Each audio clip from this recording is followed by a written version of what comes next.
온 국민들이 외우겠어. 20만 원도 아니고 30만 원도 아니고 25만 원에 이렇게 또 밀어붙이고 있죠.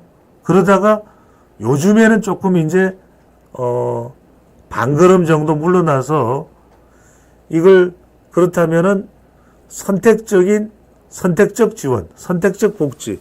그러니까 정말 이 지원을 필요로 하는 소상공인들을 대상으로 해서 지원해 줄 수 있는 25만 원이 아니라 했으면 좋겠다라고 이야기를 하고 있는 상황이에요. 만약 그럴 수만 있다면 그게 좀 더 구체적으로 된다 그러면 좋은 판단이라고 생각이 됩니다. 그렇게 해야죠, 당연히. 25만 원을 고집할 게 아니라. 근데 여기서 중요한 게 나옵니다. 왜 그러면은 그토록 고집하던, 그토록 밀어붙였던 이재명의 25만 원이 왜 난관에 봉착했을까? 여러분들, 출구 전략이 중요해요. 그러니까 첫 번째입니다. 25만 원 정책이 철회된 첫 번째 이유, 재미를 못 보고 있다. 왜? 25만 원 복지지원금 이야기해봐야 별로 국민 여론이 확 달아오르는 게 아니에요. 그러니까 우리가 2010년에 무상급식 할 때 그럴 때는 확 달아오르죠. 왜? 그때 무상급식을 이야기하면서 마음에 막 선동질을 하죠. 마음에 막 이렇게 풍무질을 합니다. 바람을 막 불어넣어요. 그러면서 어떻게 선동하느냐? 도무지 이것은 이해할 수 없는 반대 작태다. 이걸 강조하는 겁니다. 자, 어떤 식으로 하느냐? 극도로 극단적인 상황으로 몰아붙이면 돼요. 그때 2010년에는 어땠는지 제가 말씀드릴게요. 그때 이 무상급식에 대해서 한나라당이 반대를 하잖아요. 그죠? 2010년입니다. 한나라당이 반대를 하니까 민주당의 선거 구호가 이거예요. 애들 밥 가지고 장난치지 맙시다. 애들 밥 먹는 거 가지고 장난치지 맙시다. 이래버리니까 그냥 완전히 선동이 돼버린 거예요. 그러니까 아니 애들한테 필요한 복지 예산으로 영양분이 풍부한 급식을 제공하겠다는데 이걸 반대한단 말이에요. 그러니까 한나라당은 정말 이게 엉덩이에 불이 붙은 겁니다. 아이고 큰일 났네. 그래서 재밌는 이야기를 해드리면 그때 얼마나 엉덩이에 불이 났으면 선거 막판에 한나라당에서는 우리 그거 받을게요. 무상급식 받을게요. 근데 이미 늦었어. 이미 기차는 떠난 뒤에요. 오죽했으면 선거 직전에 한나라당에서는 오히려 그 표를 무상급식 표를 끌어오기 위해서 우리는 유기농 무상급식 할래요. 우리는 유기농 무상급식. 여러분들 이게 얼마나 재밌습니까? 유기농 무상급식을 하겠다. 그런데 여러분들 이게 first move advantage가 있어요. 기억해 두십시오. 영어로 first move advantage는 뭐냐면 선점 효과입니다. 이게 어떤 사람이 한번 무상급식처럼 선점을 해버리면 뒤에 어떤 수식어를 갖다 붙여도 원조를 따라가기 힘들어요.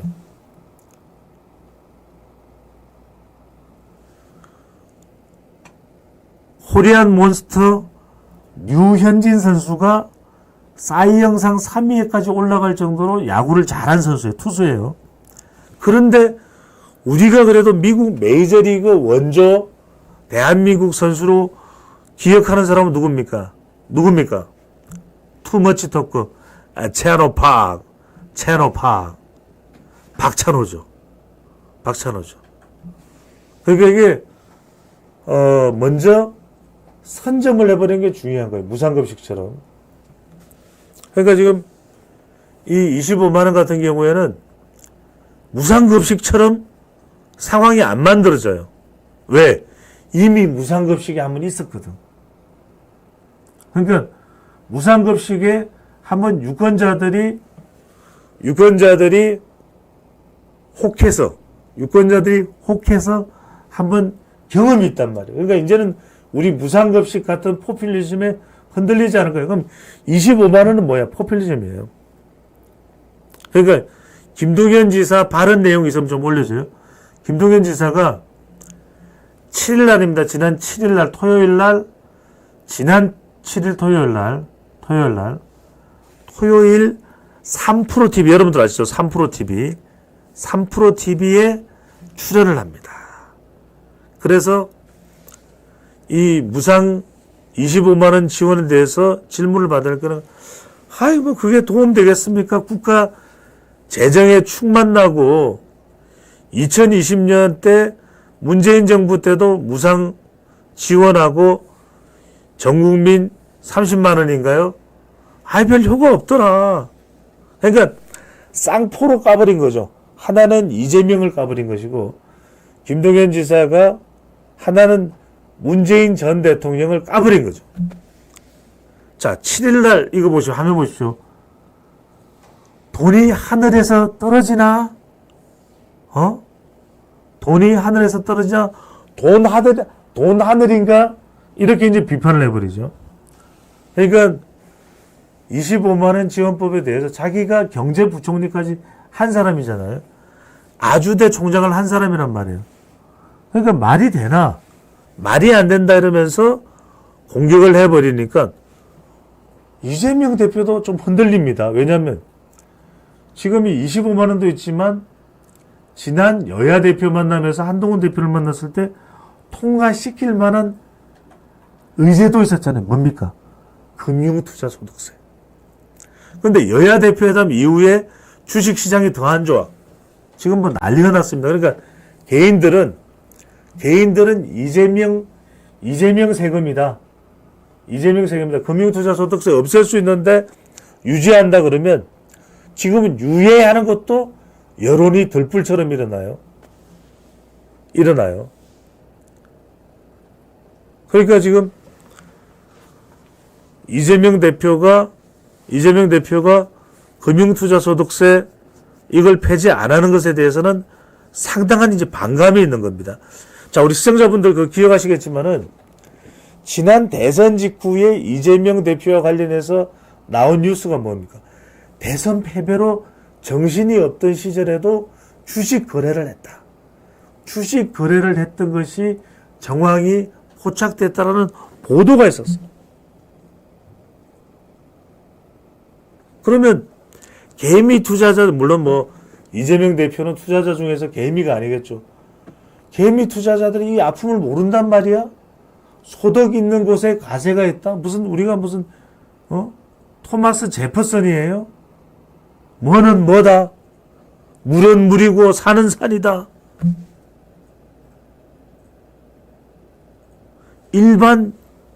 일반적으로 할 수 있는 이야기가 아닌 거잖아요. 그죠? 자, 그러다 보니까 이재명 대표와 김동연 지사, 이재명 대표는 신삼김으로 불리는 김동연 지사. 물론 이제 지난번에 지방선거 때 인천 계양을이라고 하는 그냥 거저 지역구를 받은 거나 다름없죠. 왜? 그 지역구의 국회의원이 누구였었냐면 송영길이에요. 그러니까 자기 지역구는 널널하다 판단하고 지난 2022년 대선 패배에도 불구하고 바로 복귀를 해서 지방선거 때는 전체 총괄 본부장을 맡아서 막 돌아다녀요. 그때 경기도에 김동연을 만나서 지원을 해줬던. 저 때는 화기애애했습니다. 그런데 7일날 김동연 지사가 3프로TV 나가서 25만 원, 아이 뭐야 도대체 이거 도움 안 돼. 이렇게 이야기를 하니까 이제는 이재명 대표도 칼을 간 거죠. 그래서 바로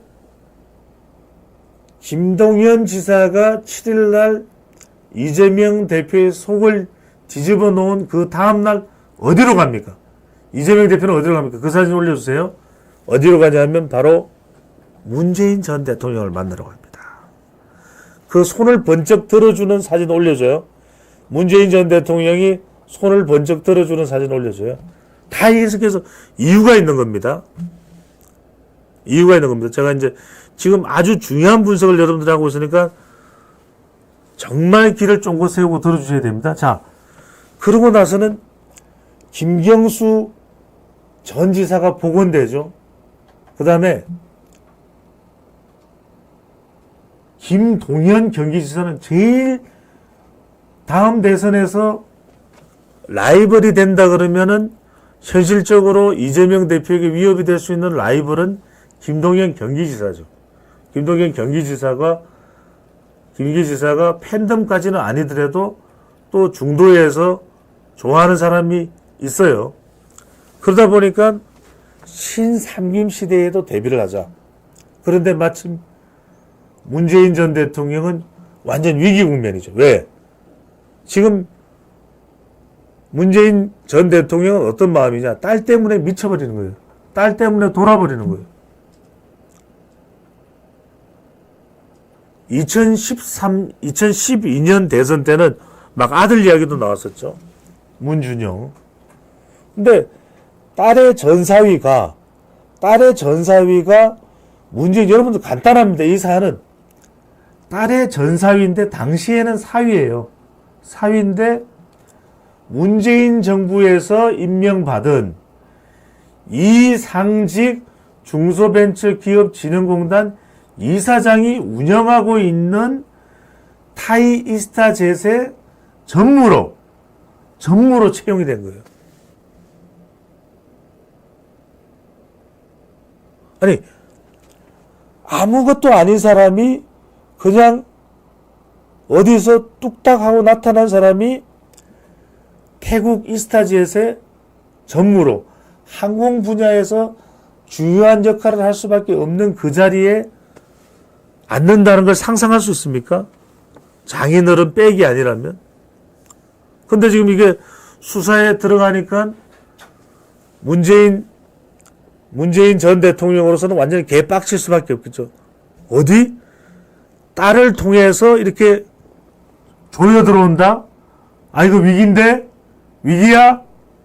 이러고 있는데 이재명 대표가 뭐라고 얘기합니까? 그거는 당 차원에서 검찰의 정치 탄압을 막아야 된다고 생각을 합니다. 뭐 이래버리죠. 그러니까 여러분 이거 보십시오. 문재인 전 대통령 얼굴 표정을 보면 마치 그동안 빠져나가고 있지 않았던 숙변이 빠져나간 듯한 얼굴이죠. 표현을 하자면 그만큼 지금 정말 속이 꽉 막혀 있었죠. 딸 때문에. 전사위 때문에. 수사도 받아야 되니까. 그런데 이재명 대표가 와서 대통령님 제가 다 막아버릴게요. 뭐 이러는 거죠. 이러니까 지금 저 얼굴에 쌍꺼풀 수술을 했습니다. 만면의 미소를 띠죠. 만면에. 그 다음에 이재명 대표 여러분들 얼굴 보십시오. 저렇게 눈이 보이지 않을 정도로 웃는 적을 본 적이 있습니까? 눈이 보이지 않을 정도로. 사진 분석을 잘 하셔야 됩니다. 자, 이 화면에는 없지만 저는 말풍선이 있다고 봐요. 말풍선이 어떠냐? 김경수 전 지사 봤지? 김경수 전 지사 봤지? 그 다음에 또 하나가 뭡니까? 김동연 지사 보고 있지? 김동연 지사 보고 있지? 이게 뭐냐면 7일날 이재명 대표의 복장을 뒤집어 놓았던 25만 원에 대한 반대 발언을 한 김동연 지사에게 세기를 박아버리는 거예요. 세기를 박아버리는 겁니다. 왜?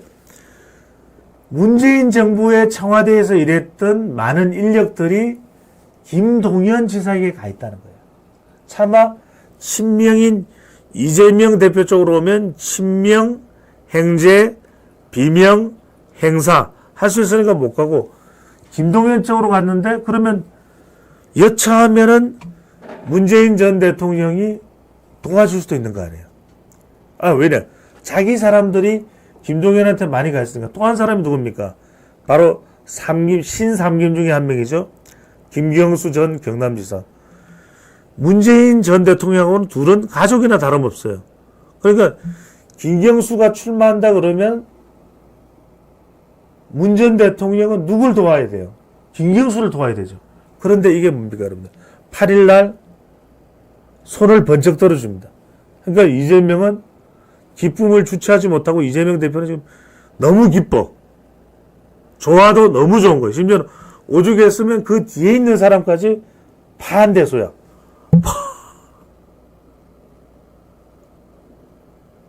그러니까 이 대표는 뭡니까? 지금 뭐 10월 달에 위기설 이것조차 두려운데 10월 위기설은 뭐 10월 위기 오면 대응하면 되니까 그냥 지금 표정이 조국 대표, 김경수, 김동연 내가 이겼지? 내가 이겼지? 지금 완전히 문재인 전 대통령이 팔을 딱 여러분들 보십시오. 주먹도 오지게 잡았어요. 주먹을 이재명 대표의 손을 오지게 잡은 다음에 끌어올리고 있는 겁니다. 꽉 잡았어요. 이거 보십시오. 오히려 문 전 대통령의 손아귀가 적극적일 정도예요. 적극적일 정도예요. 왜? 지금 이재명 대표의 저 손가락은 내려오지 않았죠. 그 이야기는 막 절박하게 미치도록 이건 아니라는 거예요. 지금 더 절박한 사람은 누굽니까? 문재인 전 대통령. 딸의 압수수색 영장에 피의자로 명시가 돼 있어요. 피의자로 명시가 돼 있어요. 그런데 자기를 누가 살려주겠다 그러죠? 이재명 대표가 와서 우리가 공동 대책 회의를 만들어 가지고 다 도와드릴게요 하니까 그냥 문재인 전 대통령도 허허 민주당을 재집권해야죠. 허허 민주당을 재집권해야죠 하면서 압박받는 누구의? 검찰에.